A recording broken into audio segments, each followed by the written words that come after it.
ઓમ શ્રી ગણેશાય નમઃ. વીરપસલીની વાર્તા. એક કણબીને 7 દીકરા અને દીકરી હતી. 7 ભાઈઓ પરણેલા અને બહેન પણ પરણેલી, પરંતુ તેને સાસરિયામાં કંઈ અણબનાવ થયેલો, તેથી તે કરમનો દોષ કાઢી પિયરમાં રહેતી હતી. 7 ભાઈઓમાંથી નાનો ભાઈ ભલો હતો. તેને માતા પ્રત્યે અપાર મમતા હતી. 6 મોટા ભાઈઓ ચાલાક હતા, તેથી ધંધામાં ફાવટ આવી જતા ડોશીથી જુદા થઈ ગયા. ડોશી નાના છોકરા ભેગી રહે, બહેન પણ સાથે જ હતી. નાનો ભાઈ માંડ બધાનું પૂરું કરી શકતો હતો. ભલો નાનો ભાઈ ગામમાં પરચુરણ ચીજ વસ્તુની નાનકડી હાટડી ચલાવતો હતો, એટલે કમાણી કંઈ ખાસ હતી નહીં. વળી ગામમાં મોટી હાટડીઓ હતી, એટલે એને ત્યાં નામની જ ઘરાકી રહેતી. પરંતુ તે કરકસરવાળો એટલે ઘરનું ગાડું જેમ તેમ ગબડાવતો હતો. નાના ભાઈને ટેકો કરવા બહેને કંઈ કામ કરવા વિચાર કર્યો. તે તો પોતાના 6 ભાઈઓ પાસે ગઈ અને કામ આપવા કહ્યું. પણ પૈસાવાળા ભાઈઓએ અભિમાનમાં સરખો જવાબ પણ આપ્યો નહીં. તેથી ભાભીઓએ મોઢું બગાડી નણંદને સંભળાવી દીધું કે તમારાથી ઢોર ચરાવવાનું કામ થાય તો કરો. બહેને ઢોર ચરાવવાનું કામ માથે લીધું. સાંજે ઘેર જતી વખતે ભાભીઓએ જે વધ્યું ઘટ્યું ખાવાનું આપ્યું હોય તે ઘરે લઈ જઈને ખાતી. એક દિવસ બહેને નદી કાંઠે કેટલીક છોકરીઓને વ્રત કરતી જોઈ તો પૂછ્યું કે બહેનો, તમે શું કરો છો? છોકરીઓ કહે કે આજે વીરપસલી છે, અમે વીરપસલીના દોરા લીધા છે, તે ભાઈના જમણા હાથે બાંધીશું અને ભાઈનો એક ખોબો ભરાય એટલું અનાજ રાંધીને જમીશું. બહેન બોલી કે દોરો બાંધવાથી કંઈ લાભ ખરો? છોકરીઓ કહે કે ભાઈ છે તે બહેનને યથાશક્તિ રોકડ રકમ અથવા વસ્ત્રાલંકારની ભેટ આપે અને બહેન ખુશ થઈને ભાઈને આશીર્વાદ આપે છે, જેથી ભાઈના 12 મહિના સુખમાં પસાર થાય. બહેન બોલી ત્યારે હું પણ વીરપસલીનું વ્રત કરું, પણ કેવી રીતે થાય તેની મને ખબર નથી. છોકરી કહે કે દોરાની 8 શેર લઈ તેને 8 ગાંઠ વાળવાની અને 8 દિવસ સુધી રોજ સવાર સાંજ દોરાને ધૂપ દેવાનો અને તે પછી જમવાનું. 8 દિવસ પૂરા થાય એટલે દોરો પીપળે બાંધી દેવાનો. એક છોકરીએ 8 શેરના 8 ગાંઠવાળા 8 દોરા બનાવી બહેનને આપ્યા અને કહ્યું કે જો બહેન 7 દોરા તારા ભાઈઓના કાંડે બાંધજે અને 8મો દોરો છે તે 8 દિવસ પછી પીપળે બાંધી દેજે. બહેન દોરો લઈને હરખભેર પોતાને ઘેર ગઈ અને પોતે વીરપસલીનું વ્રત લીધું છે એવી વાત માને કરી બોલી કે માં, વ્રતના દોરાને ધૂપ દેવા દેવતા રાખજો. માએ કહ્યું સારું ને ચૂલો ઠાર્યો નહીં. એવામાં તેની ભાભીઓને ખબર પડી કે નણંદ તો વીરપસલીનું વ્રત કરે છે, તેથી મનમાં બળવા લાગી. આ બાજુ બહેન નદીએ નાવા ગઈ એટલે તેની એક અદેખી ભાભીએ કોઈ બહાને ઘરમાં આવી ચૂલામાં પાણી રેડી દીધું. આથી દેવતા ઓલવાઈ ગયો.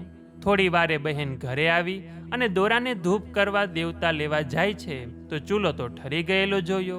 માને પૂછતા તેને જાણવા મળ્યું કે તે વખતે તેની ભાભી ચૂલામાં પાણી રેડતી ગઈ હશે. બહેને ફરી ચૂલો સળગાવ્યો અને થોડાક અંગારા લઈ દોરાને ધૂપ દીધો. પછી તેણે વધ્યું ઘટ્યું ખાઈ લીધું અને જોત જોતામાં વ્રતના 8 દિવસ પૂરા થયા. હવે વ્રતનું ઉજવણું કરવાનું હતું, તેથી બહેને માને કહ્યું કે આજે મારે વ્રતનું ઉજવણું કરવાનું છે, તેથી 6 ભાઈઓને દોરો બાંધી આવું. તેઓ મને હેતથી બોલાવશે ને જમાડશે તો જમીશ. આમ કહી બહેન 6 ભાઈઓને ઘેર ગઈ. ભાઈઓએ દોરા બંધાવ્યા, પણ બહેનને કંઈ આપ્યું નહીં અને તેની ભાભીઓએ છણકો કરી કાઢી મૂકી. બહેન હતાશ બનીને મા પાસે ઘેર આવી તો તેનો નાનો ભાઈ થોડી વાર પહેલા જ ખેતર જતો રહ્યો હતો. બહેન તો ઉમળકાભેર ખેતરમાં નાના ભાઈ પાસે ગઈ અને બોલી કે ભાઈ વીરપસલી. એમ કહી તેણે ભાઈના જમણા હાથના કાંડે હેતથી દોરો બાંધી દીધો. ભાઈએ ગડગડા થઈને કહ્યું કે બહેન, હું તને શું આપું? મારી પાસે તને આપવા જેવું કાંઈ નથી. બહેને કહ્યું કે ભાઈ, તમને ગમે તે આપો, તમે જે આપો તે મારે મન સોનાનું છે. ભાઈએ 1.25 શેર કોદરા ખેતરમાં વાવવા લીધા હતા તે બહેનને આપ્યા. માટીનું ઢેફું આપ્યું અને કેડિયામાં ગજવામાં 1 પૈસો પડ્યો હતો તે કાઢીને આપ્યો. બહેને બધું સાલ્લાના છેડામાં બાંધતા કહ્યું કે ભાઈ, મારા મનથી કોદરા એ કમોદ છે, માટીનું ઢેફું એ ગોળ છે અને પૈસા તે રૂપિયા છે. તારું સાચું હેત હોય તેની આગળ લાખ રૂપિયા નકામા છે. આમ કહી બહેન ઘર ગઈ તો ઓસરીમાં તેનો પતિ બેઠેલો. આ તો ન માન્યામાં આવે તેવી વાત હતી. મનમાં થયું કે આવ્યા ક્યાંથી. તે તો માથે ઓઢીને અંદરના ઓરડામાં મા પાસે ગઈ. માએ કહ્યું કે બેટી, તારી શ્રદ્ધા ફળી, તારું વ્રત ફળ્યું. આજે તારા પતિ તને તેડવા આવ્યા છે. જમાઈએ જવાની ઉતાવળ કરવા માંડી એટલે સાસુ મૂંઝાયા કે ઘણે વર્ષે દીકરી સાસરે જાય તો કંઈક આપવું તો જોઈએ ને, પણ ઘરમાં શું હતું તે આપે. બહેનની 6 ભાભીઓને ખબર પડી કે આજે નણંદ સાસરે જાય છે એટલે નણંદની ઠેકડી ઉડાડવા એણે એક સુંડલામાં સાવરણી, ફાટેલી ઈંઢોણી, ગાભા અને ચીથરા ભર્યા અને પોટલું બાંધી સાસુ પાસે આવી. પોટલું આપીને બોલી કે આ મારા તરફથી બહેનને આપજો. ખેતરમાં ગયેલો નાનો ભાઈ પણ ખબર મળતા હરખભેર ઘેર આવ્યો, પણ બહેનને આપવા જેવું તેની પાસે કંઈ ન હતું, તેથી ઉદાસ થઈ ગયો.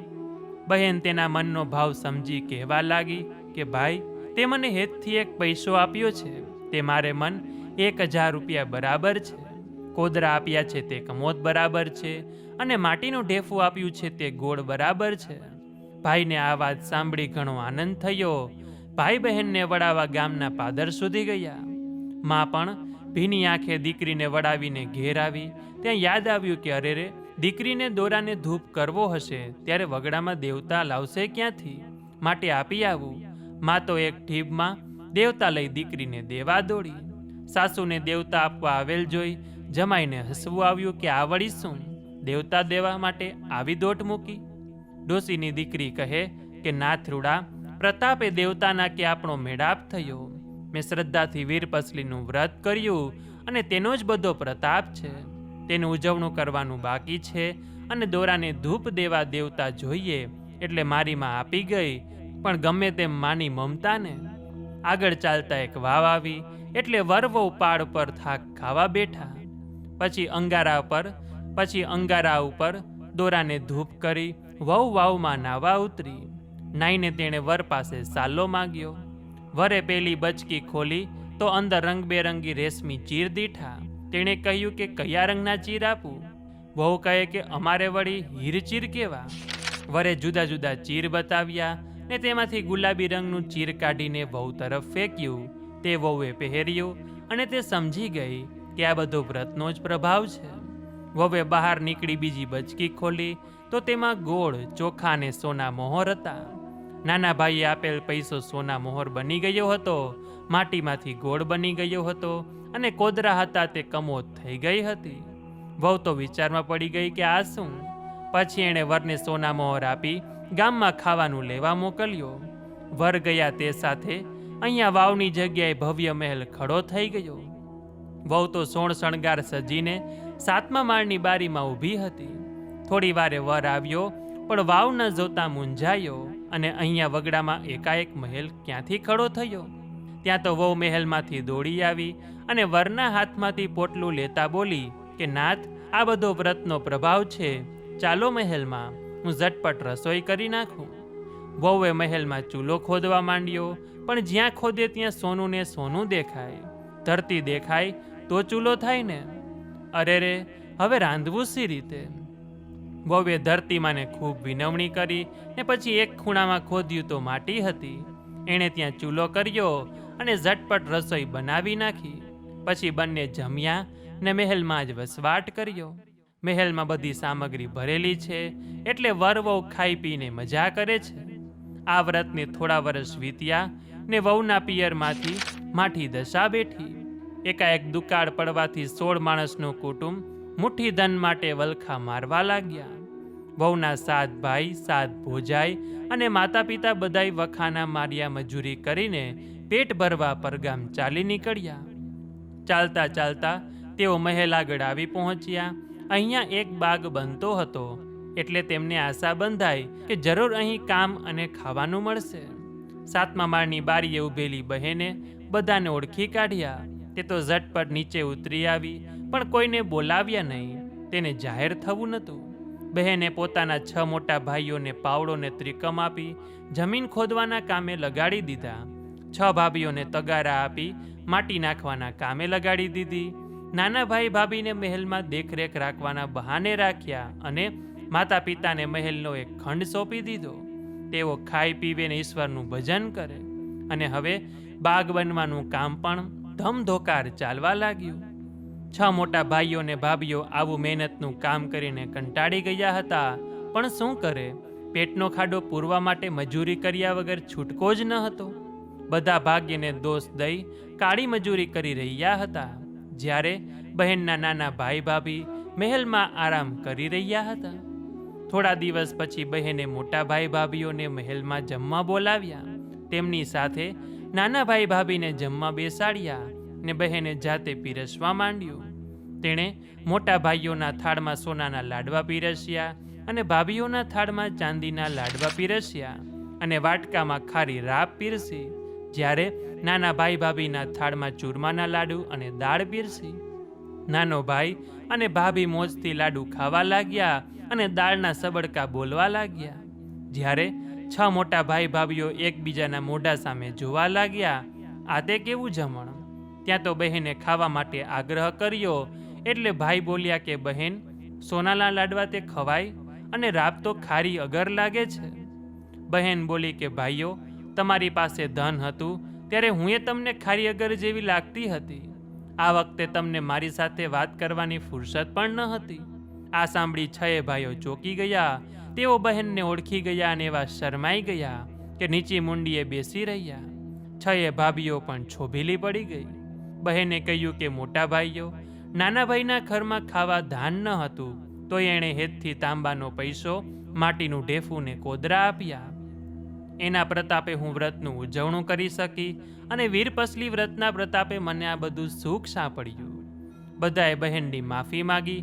પછી તેઓને મહેલમાં સાથે રાખ્યા અને બધા ખાઈ પીને લીલા લહેર કેરવા લાગ્યા. વીરપસલીનું વ્રત જેવી રીતે બહેનને ફળ્યું, એવી જ રીતે જે કોઈ આ વ્રત કરે છે, વ્રત કથા સાંભળે છે, વાંચે છે, તે દરેકને મળે તેવી જ અમે શંકર ભગવાનને ચરણોમાં પ્રાર્થના કરીશું. તો બોલીએ શંકર ભગવાન કી જય, પાર્વતી માત કી જય.